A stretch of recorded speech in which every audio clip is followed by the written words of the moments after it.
तखन यीशु ओहि ठाम से निकलि कऽ फेर झीलक कात गेला।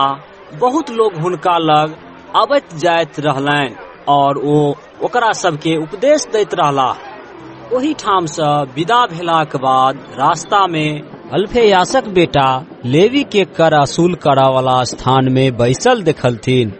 हुनका बजा के कहलथिन, हमरा पाछा आओ।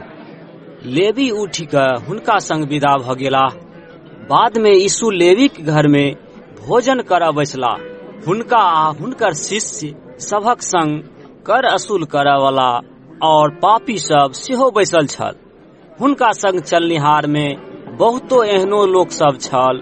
फरीसी पंथक किछु धर्म शिक्षक जखन देखलनि जे यीशु कर असूल करऽ वाला आ पापी सभक संग भोजन करैत छथि, तखन ओ सब हुनकर शिष्य सबसँ पुछलनि जे ओ कर वसूल करऽ वाला और पापी सबक संग किया खाइत पीबैत छथि। ई बात सुनी यीशु हुनका सबके कहलथिन, वैद्यक आवश्यकता स्वस्थ लोक के नहीं होइत छैक, बल्कि बीमार सबके।